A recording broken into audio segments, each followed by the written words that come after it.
नमस्कार दोस्तों, स्वागत है आप सभी का आपके अपने इस यूट्यूब चैनल बाय एमडी धीवर पर। सो दोस्तों, आज का जो हमारा क्लास होने वाला है वो क्लास नंबर 12वां होने वाला है। और आज के क्लास का जो हमारा विषय रहने वाला है वो हिंदी भाषा रहने वाला है।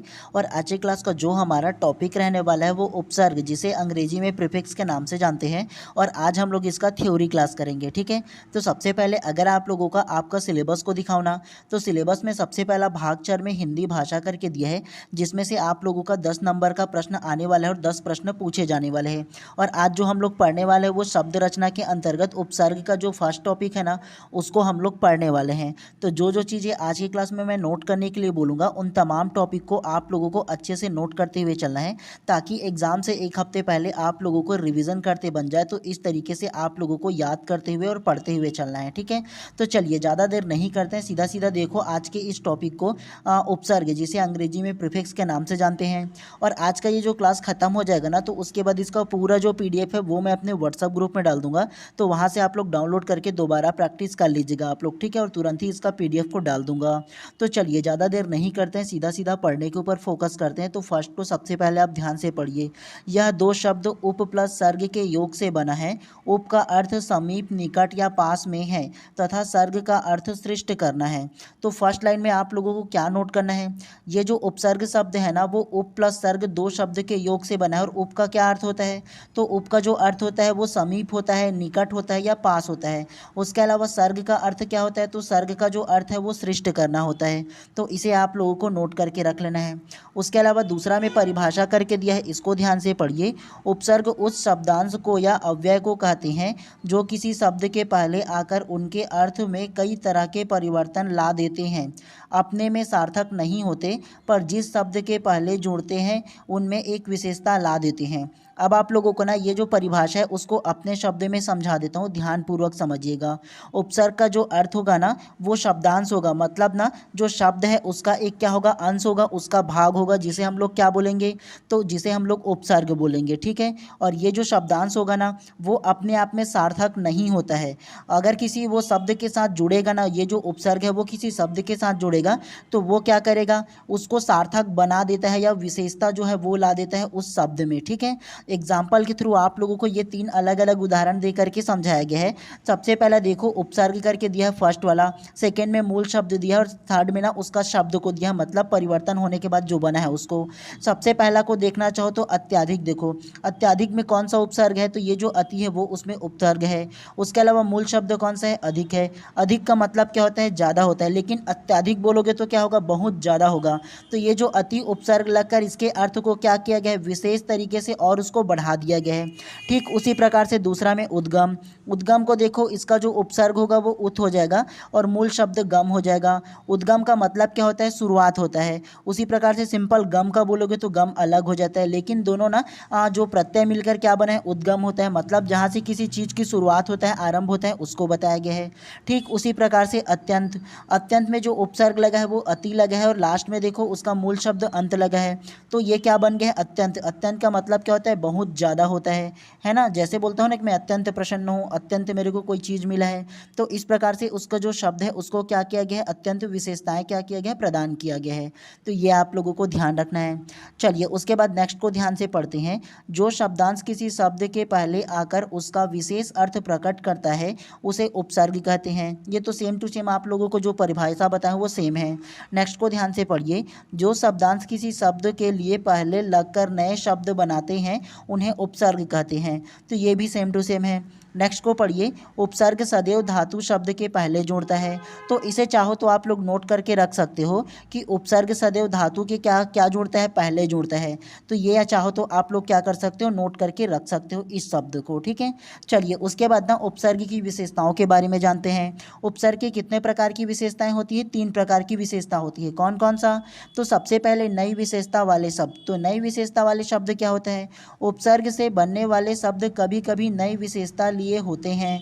तो कौन सी नई विशेषता वाले शब्द है, उदाहरण करके दिया है। सबसे पहले देखो ये शब्द दिया है प्रबल, तो प्रबल में जो उपसर्ग लगेगा वो क्या लगेगा, प्र, इसमें उपसर्ग है और बल का क्या दिया गया है, वो मूल शब्द है और दोनों को मिलाकर के प्रबल बनाया गया है। प्रबल का मतलब क्या होता है, बहुत ज़्यादा दृढ़ होने वाला व्यक्ति, है ना। बल का मतलब जैसे शक्तिशाली होता है, जैसे बल का मतलब मान के चलो शक्ति होता है, लेकिन अगर प्रबल बोलूँ तो वो शक्तिशाली को दर्शाता है। तो ये जो प्र उपसर्ग है उससे मिलकर क्या किया गया है, नई विशेषता उसमें प्रकट किया है। समझ में आया फर्स्ट वाला। दूसरा को ध्यान से पढ़िए, विलोम शब्द। विलोम का मतलब क्या होता है, उल्टा होता है। इसको भी पढ़िए, उपसर्ग शब्द के प्रयोग से विलोम शब्द भी बनाए जाते हैं। एग्जाम्पल इसमें दिया है, उदाहरण करके देखो। असत्य करके एक शब्द दिया है, इसमें असत्य जो शब्द है इसमें अ उपसर्ग है और ये जो सत्य है ना वो इसका मूल शब्द है। तो आ को लगा देंगे सत्य में तो असत्य हो जाएगा, असत्य का मतलब गलत हो जाएगा। लेकिन इसके मूल शब्द को देखो तो सत्य लिखा है, सत्य का मतलब क्या होगा, सही होगा। लेकिन इसके उपसर्ग में लगा दिए हम लोग आ लगा दिए तो असल, तो जस्ट इसका विलोम बन गया ना। तो केवल यही समझाया है दूसरा में। तीसरा विशेषता क्या होगा, शब्द के अर्थ में कोई विशेष परिवर्तन ना करके मूल के इर्द गिर्द अर्थ प्रदान करता है। मतलब जो उपसर्ग की तीसरा विशेषता होगा, इसमें यह बोला गया है कि शब्द की अगर ना जो शब्द होगा उसमें कोई भी अगर कहीं उसमें उपसर्ग लगाया जाएगा तो उसमें किसी प्रकार के ज़्यादा कोई परिवर्तन नहीं होगा। जो मूल शब्द है इसी के ना आसपास इसका परिवर्तन होगा। एग्जाम्पल के लिए दिया गया है, इसमें देखो विशुद्ध, तो विशुद्ध का मतलब क्या होता है, बिना किसी मिलावट के। ठीक उसी प्रकार से इसमें देखो विशुद्ध का जो उपसर्ग होगा वो भी कर दिया है और इसका शुद्ध रूप क्या होगा, शुद्ध हो जाएगा, है ना। तो देखो शुद्ध का मतलब क्या होता है, साफ सुथरा होता है, प्योर होता है, और विशुद्ध करे तो बिना किसी मिलावट के हो जाएगा। तो ये भी उसके आसपास का ही अर्थ प्रदान कर रहे हैं ना, दोनों का मतलब सेम होता है ना, शुद्ध बोलो चाहे विशुद्ध बोलो, दोनों के दोनों एक ही अर्थ को प्रदान करता है। तो इस प्रकार से 3 प्रकार की इसकी विशेषता है। तो ये आप लोगों को याद रखना है इसके बारे में, चाहो ना तो तीनों विशेषता को एक बार आप लोग नोट करके रख लीजिएगा। उसके अलावा नेक्स्ट को ध्यान से पढ़ते हैं, विभिन्न भाषाओं के उपसर्ग। तो अलग अलग भाषाओं के उपसर्ग के बारे में जानते हैं। सबसे फर्स्ट को ध्यान से पढ़िए, संस्कृत के उपसर्ग कितने होते हैं, तो वो 22 उपसर्ग होते हैं। दूसरा हिंदी के उपसर्ग कितने होते हैं, तो 13 होते हैं।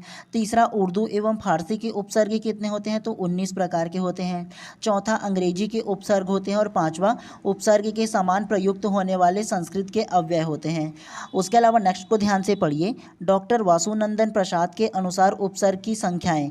तो ये जो डॉक्टर वासुनंदन प्रसाद है उसके अनुसार उपसर्ग की कितनी संख्याएं होती है, तो संस्कृत के 19 होता है, हिंदी के 10 होता है और उर्दू के 12 होता है। तो ये आप लोगों को केवल एक बार पढ़ लेना है। नेक्स्ट को पढ़िए, हिंदी भाषा में 3 प्रकार के उपसर्ग का प्रयोग होता है जिनकी संख्या संस्कृत के 22, हिंदी के 10 और विदेशज 12। तो इसको केवल एक बार आप लोगों को पढ़ लेना है, एकदम रटने की आवश्यकता नहीं है। एक्चुअल में जो आप लोगों का ना इस टॉपिक से प्रश्न पूछा जाएगा वो एक्चुअल में यहाँ से पूछा जाएगा। और इसको आप लोगों को बताता हूँ कि आप लोगों को इसको कैसे याद रखना है, ये आप लोगों के लिए मेन महत्वपूर्ण है सबसे ज़्यादा। तो इसको कैसे याद रखना है ये आप लोगों को बताऊँगा, टेंशन नहीं लेना, याद रखने का तरीका आप लोगों को बताऊँगा। सबसे पहला को देखो, संस्कृत के उपसर्ग 22 प्रकार के होते हैं।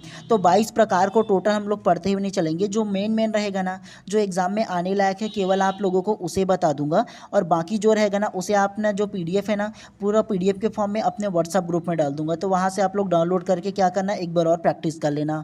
देखो सबसे पहले इसमें क्या दिया है, उपसर्ग दिया है। दूसरा उपसर्ग का जो अर्थ होता है उसको दिया है। और तीसरा इसका जो मूल रूप होगा ना, मतलब जो शब्द रूप है उसको दिया गया है।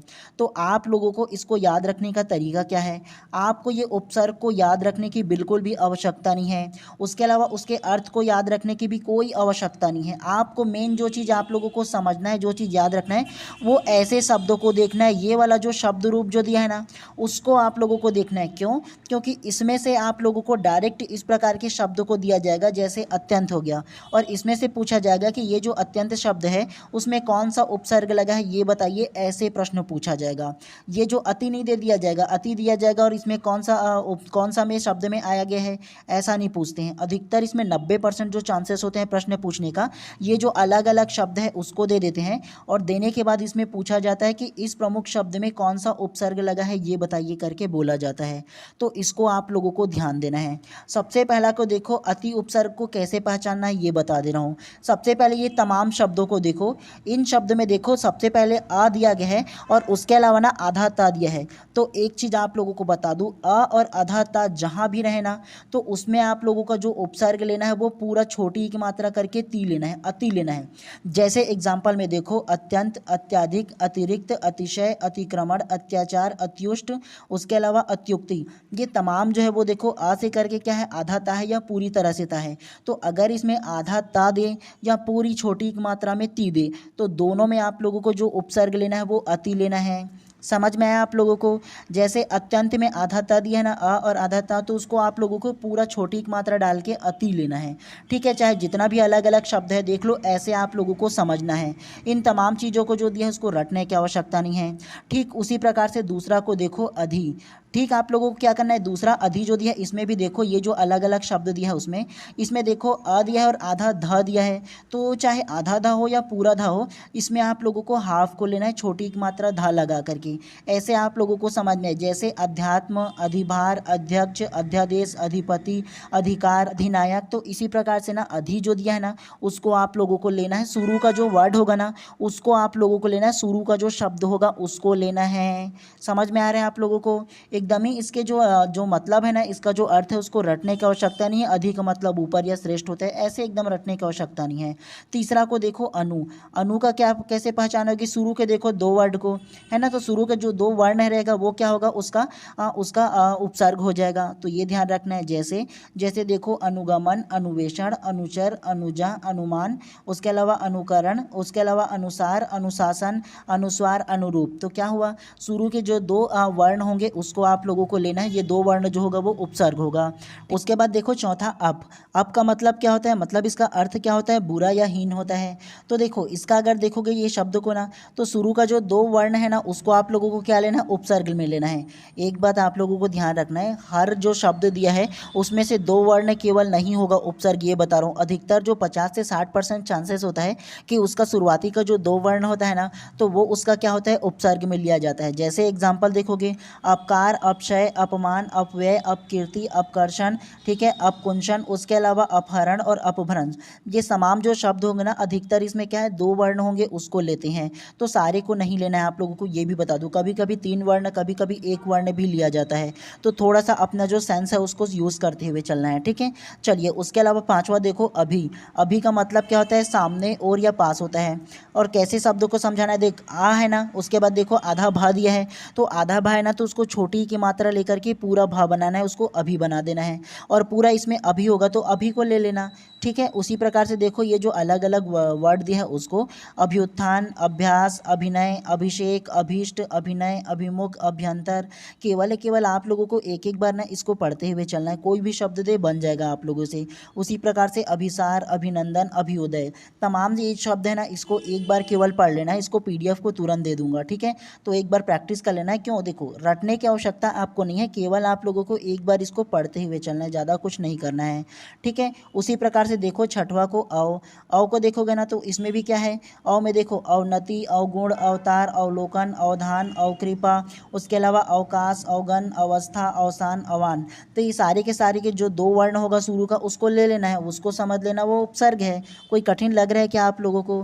ठीक ठीक उसी प्रकार से सातवां को देखो आ करके दिया है। तो आ में देखो आप लोगों को बताया था ना कि हमेशा कोई भी शब्द रहेगा उसका दो वर्ण रहेगा, वो नहीं रहेगा हमेशा के लिए उसका उपसर्ग। कभी कभी क्या है, एक वर्ण को भी उसको लेना होगा। जैसे देखो आगमन, आहार, आकार, आकर्षण, आजीवन, आमरण, आजन्म, आदान, आक्रमण, ये तमाम जो शब्द है ना, तो इसमें शुरुआती का जो पहला वर्ण है उसको लिया गया है। तो ये आप लोगों को ध्यान रखना है, इसीलिए एक बार आप लोगों को प्रैक्टिस करना है, ठीक है। उसके अलावा आठवां जो होगा वो उद हो जाएगा या उत हो जाएगा। तो उद या उत का मतलब क्या होता है, मतलब क्या होता है इसका, तो उच्च होता है, श्रेष्ठ होता है, ठीक है। तो देखो उल्लंघन, उसके अलावा उद्गम, उत्कर्ष, उत्तम, उत्पत्ति। तो उल्ला आएगा ना, तो ला को आप लोगों को ता में कन्वर्ट करना है या दा में कन्वर्ट करना है, तो ध्यान रखना है इसका आप लोगों को, ठीक है। चलिए उसके अलावा अन्य करके दिया है, इसको भी पढ़। देखो सबसे पहला जो उपसर्ग दिया है वो सम दिया है। सम का मतलब क्या होता है, साथ होता है, बराबर होता है या पास होता है। अर्थ को याद रखने की आवश्यकता नहीं है, मैं बार बार आप लोगों को बताता हूँ। देखो किसमें से ये उपसर्ग लिया गया है, तो देखो समकक्ष, समकालीन, समक्ष, समतल, समदर्शी, समबाहु, इसमें का जो दो वर्ण है उसको लिया गया है सारे के सारे में से, ठीक है। तो ये समझ में आया। ठीक उसी प्रकार से दूसरा होगा प्राक।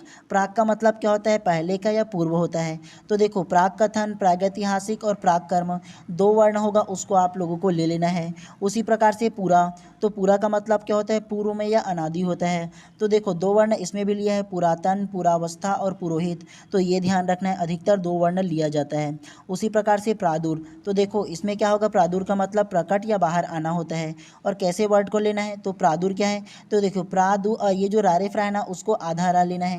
रारेफ्रा का मतलब भी आधारा होता है ना, जैसे प्रादुर्भाव, प्रादुर्भूत, है ना। तो ये ध्यान रखना है, प्रादुर आएगा इसमें जो उपसर्ग होगा वो। उसी प्रकार से बही, तो बही का मतलब क्या होता है, बाहर होता है। बहिष्कार, बहिर्मुख, बहिरंग, तो ये तीनों में क्या आएगा, बही आ जाएगा।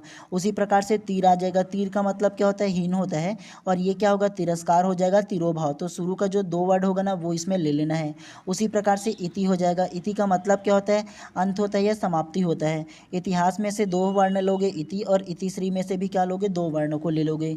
ठीक उसी प्रकार से आविर, आविर का मतलब प्रकट होता है। और आविष्कार में क्या होगा, तो आविर आ जाएगा। ठीक है, आवी, और ये जो आधा शाह है ना, उसको आधा रा में ले लेना है। ठीक उसी प्रकार से अलम हो जाएगा। तो अलम में क्या होगा, अलंकार का क्या होगा, उसका जो उपसर्ग होगा वो अलम हो जाएगा। तो ये आप लोगों को ध्यान रखना है। चलिए अब आप लोगों के लिए ना अंग्रेजी के कुछ उपसर्ग है, इसको भी पढ़ लेते हैं थोड़ा सा। ये जो अंग्रेजी के उपसर्ग है ना, वो आप लोगों के लिए ईजी है, कोई टफ नहीं है। कैसे, तो दूसरा को देखो, अंग्रेजी के उपसर्ग दिया है। ये तमाम जो उपसर्ग है ना, उसको ध्यान से देखो, और उसका जो अर्थ है उसको याद रखने की आवश्यकता नहीं है, कोई दिक्कत नहीं है, एक बार पढ़ लेना केवल आप लोग। उसके अलावा ये जो शब्द रूप दिए ना, उसको देखना। अंग्रेजी के जितने भी इसमें उपसर्ग दिए रहेंगे ना, वो डैश के फॉर्म में दिए रहेंगे। जैसे देखो, सब कमेटी, सब रजिस्टर, सब पोस्ट मास्टर, सब इंस्पेक्टर। तो ये जो देखो शुरुआती का जो 2 वर्ण होंगे ना, वो क्या होगा, उसका उपसर्ग हो जाएगा। सारे में देखो कोई भी दिक्कत नहीं होगा आप लोगों को अंग्रेजी के जो वर्ण होंगे उसको पहचानने में, मतलब अंग्रेजी के जो उपसर्ग है उसको पहचानने में। दूसरा देखो, deputy, deputy register, deputy commissioner, deputy collector और डिप्टी मिशनरी। तो ये शुरू का जो डिप्टी रहेगा वो आप लोगों को उपसर्ग हो जाएगा। ठीक उसी प्रकार से vice principal, vice chancellor, vice president. तो ये वाइस शुरू का जो होगा वो क्या होगा, उपसर्ग हो जाएगा। उसी प्रकार से जनरल दिया है, तो general insurance, general manager, general secretary. तो ये शुरू का जनरल क्या होगा, उपसर्ग हो जाएगा। उसी प्रकार से चीफ को देख लो, chief minister, chief secretary, chief engineer. तो ये चीफ क्या होगा, उपसर्ग हो जाएगा। उसी प्रकार से हेड देखो, head master, head clerk, head office, head constable. तो ये हेड क्या हो जाएगा, उसका उपसर्ग हो जाएगा। उसी प्रकार से एक्स करके दिया है, तो एक्स मिशनरी, एक्स स्टूडेंट और एक्स प्रिंसिपल। शुरू का एक्स क्या होगा, इसका उपसर्ग हो जाएगा। तो अंग्रेजी के जो उपसर्ग है ना, उसको आप लोगों को रटने की आवश्यकता बिल्कुल भी नहीं पड़ेगा, इजी तरीके से आप लोगों को क्या होगा, समझ में आ जाएगा ये वाला जो है वो। चलिए उसी प्रकार से अब अरबी, फारसी और उर्दू के कुछ उपसर्ग है ना, उसको पढ़ते हैं। तो सबसे पहला देखो, कम, कम जो उपसर्ग है वो किस में से होगा, तो कम उम्र, कम जोर, कम समझ, कम सिन, कम ख्याल, कम अक्ल। तो ये तमाम जो अलग अलग जो शब्द है ना, उसमें से जो 2 वर्ण होगा वो क्या होगा, उसका उपसर्ग में प्रयोग होंगे। ठीक उसी प्रकार से दूसरा को देखो, खुश, खुश का मतलब क्या होता है, अच्छा। तो देखो, खुशबू, खुशनसीब, खुशहाल, खुशखबरी, उसके अलावा खुशकिस्मत, खुश मिजाज और खुश दिल। तो ये शुरू का जो 2 वर्ण होगा वो क्या लोगे, उपसर्ग ले लोगे। उसी प्रकार से गैर, तो गैर का मतलब क्या होता है, निषेध होता है, अभाव होता है, नहीं होता है या विरुद्ध होता है। तो देखो, गैर हाजिर, गैर काम, गैर मुल्क, गैर जिम्मेदार, गैर मंजूरी, गैर सरकार, गैर कानूनी। तो ये तमाम शब्द क्या होंगे, उपसर्ग हो जाएंगे। ठीक उसी प्रकार से दर का उपसर्ग दिया है, तो देखो, दरमियान, दरवेश, उसके अलावा दरअसल, दरकार, दर सिखा, दरबार, दरकिनार। तो ये शुरू का जो 2 वर्ण होगा, दर जो है ना, वो आप लोगों का उपसर्ग में यूज़ करना है। तो ये आप लोगों को ध्यान रखना है। इसमें भी आप लोग केवल क्या करना, एक बार पढ़ना, कोई रटने की आवश्यकता नहीं है, ईजी तरीके से समझ में आ जाएगा। उसके अलावा 5वां ना, ना जो उपसर्ग है देखो, नादान, नाराज, नापसंद, नासमझ, नालायक, नाबालिग, नाकामयाब, नामुमकिन। तो ये शब्द किस में आ जाएगा, ना में आ जाएगा। ठीक उसी प्रकार से 6वां को देखो, ब करके दिया है, तो देखो, बखूबी, बनाम, बगैर, बदौलत, बमुश्किल, बदसूरत। तो ये क्या होगा, शुरू का जो फर्स्ट जो वर्ण होगा वो क्या होगा, उसका उपसर्ग हो जाएगा। तो ये ध्यान रखना है। ठीक उसी प्रकार से देखो, 7वां बा करके दिया है, तो बा में क्या आएगा, बाकलाम हो जाएगा, बाकौम हो जाएगा, बाकायदा हो जाएगा, बाइज्जत हो जाएगा। तो ये शुरू का जो एक वर्ण है वो क्या होगा, उसका जो उपसर्ग है वो इसका हो जाएगा। ठीक उसी प्रकार से 8वां बर हो जाएगा। बर का मतलब क्या होता है, ऊपर होता है। और बर का क्या होगा, तो देखो, बर्दाश्त हो जाएगा, बर्खास्त हो जाएगा और बरवक्त हो जाएगा। तो ये आप लोगों को क्या करना है, ध्यान रखना है, केवल एक बार पढ़ लेना, एकदम ही रटने की आवश्यकता आप लोगों को नहीं पड़ेगा इसको भी। चलिए उसके बाद 5वां को पढ़ते हैं, उपसर्ग के समान प्रयुक्त होने वाले संस्कृत के कुछ अव्यय दिए हैं उसको। तो देखो, शुरुआती में उपसर्ग, फिर अर्थ, फिर शब्द रूप दिया है। तो आप लोगों को जो ध्यान देना है, ये जो अलग अलग अलग शब्द है ना, केवल उसको पढ़ते हुए चलना है तो समझ जाओगे आराम से। देखो इसमें क्या होगा, देखो आधा सम है ना, तो इसको क्या लेना है, देखो यहाँ पर फर्स्ट वाला को देखो सम्मान लिखा है, तो सा और आधा माह है, तो देखो ये सा और जो हलंत लगा है तो हलंत का मतलब आधा माह होता है, ठीक है, तो सम हो जाएगा। उसी प्रकार से देखो सम ऊपर में अम की मात्रा है, तो वो भी आधा माह करके लेना है, तो सम्मान, संन्यास, समरूप, समकालीन, उसके अलावा समदर्शी, समकोण, समकालीन, तो ये सारे के सारे में क्या उपसर्ग लगा है, तो सम उपसर्ग लगा है। उसी प्रकार से अधा, अधोपतन, अधोलिखित, अधोगति, अधोमुखी, तो शुरू का 2 वर्ण ले लेना है। उसी प्रकार से अंतः, तो अंतः में क्या होगा, अंतःपुर, अंतःकरण, अंतर्मन, अंतर्दर्शी। ठीक उसी प्रकार से चीर, तो देखो चीरकाल, चिरंजीवी, चिरायु, चिरंतर, चिरकुमार, तो ये शुरू का जो 2 वर्ण होगा वो क्या लेंगे, उपसर्ग में लेना है। ठीक उसी प्रकार से पुनर, तो देखो ये जो पुनर लिखा है ना रा रे फ्रा वाला, तो आधा रा को लोगे ना जी आप लोग हैं, पुना और आधा रा करके रा लिख लोगे तो पुनर्गमन हो जाएगा, पुनर्जन्म हो जाएगा, पुनर्लेखन, पुनर्जीवी, पुनर्मिलन और पुनरावलोकन, तो ये पुनर उपसर्ग से बनेगा। ठीक उसी प्रकार से सत हो जाएगा, सत का मतलब क्या होता है, सच्चा होता है या श्रेष्ठ होता है। उसी प्रकार से देखो सत्कार, सज्जन, सत्कर्म, सदाचार, सत्कार, तो ये क्या करना है, सत का उपसर्ग में आ जाएगा। उसी प्रकार से सहयोग, सहकार, सहपाठी, सहचर, तो इसमें कौन सा उपसर्ग निकलेगा, सा निकल जाएगा। उसी प्रकार से देखो बहिर्गमन, बहिष्कार, तो इसमें क्या निकलेगा, बहिर निकल जाएगा, रारे फ्रा है तो ये हाफ निकल जाएगा। ठीक उसी प्रकार से तिरस्कार, तिरोभाव, तो तिरस निकल जाएगा क्योंकि आधा सा है ना जी, तो इसको ध्यान देखो ना, तो ये निकल जाएगा आप लोगों का। उसी प्रकार से थोड़ा सा आप लोगों को और बचा है, थोड़ा सा हम क्या है, पूरा, ये देखो पूरा जो उपसर्ग है वो, तो पूरा का मतलब क्या होता है, पुराना होता है, पुरातत्व हो जाएगा, पुरातन हो जाएगा और पुरावित हो जाएगा, तो ये ध्यान रखना है। उसी प्रकार से पुरस हो जाएगा, तो पुरस का किस में निकलेगा, पुरस्कार में निकलेगा और पुरस्कृत में निकलेगा, तो पूरा आधा सा है तो आधा सा इसमें डालोगे ना जी। उसी प्रकार से अन को देखो निषेध होता है अन का मतलब, तो अनिति, अनंत और उसके अलावा अनगत और अनादि और अनर्थ, तो ये क्या होगा, ये अन उपसर्ग से बनेगा। चलिए उसके अलावा थोड़ा सा इसमें थ्योरी टाइप से दिया है उसको पढ़ लो। उपसर्ग रहित शब्द, तो उपसर्ग रहित शब्द क्या होते हैं, वह शब्दांश या अव्यय जो किसी शब्द के आरंभ में जुड़कर मूल शब्द के अर्थ में विशेषता ला दे या उसका अर्थ ही परिवर्तन कर दे, तो उसे क्या बोलेंगे, उपसर्ग रहित शब्द बोलेंगे। उदाहरण करके दिया है, अधिक करके दिया है, दर्शनीय दिया है और सुरेश दिया है, तो ये क्या होगा, ये उपसर्ग रहित शब्द हो जाएंगे।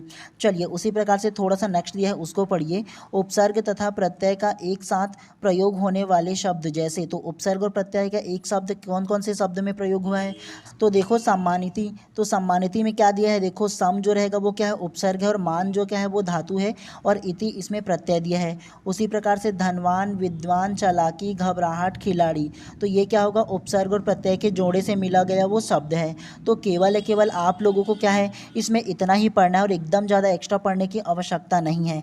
आप लोगों को इस टॉपिक में ना केवल इतना कोई एक बार पढ़ लेना, इसी के अंदर से जो क्वेश्चन है वो पूछा जाएगा। क्यों, क्योंकि अधिकतर इसी में से ही क्या है, इसमें से ही क्वेश्चन पूछा गया है, तो आप लोगों को ज़्यादा कुछ पढ़ने की आवश्यकता नहीं है। ये जो थ्योरी है ना, केवल इतना कोई पढ़ना है, और उसके पढ़ने के बाद ना मैं आप लोगों को नेक्स्ट क्लास में इसका एमसीक्यू सीरीज़ करा दूंगा, तो वहाँ से आप लोग एमसीक्यू को पढ़ लेना, इससे भी जो भी 30-40 क्वेश्चन बनेंगे उनको, तो उसको भी पढ़ लेना। और अभी आप लोगों को ना व्हाट्सअप ग्रुप में डाल देता हूँ इसका पीडीएफ को, तो अभी तक कि आप लोगों ने पीडीएफ ग्रुप में नहीं जुड़ेंगे तो जुड़ जाइए।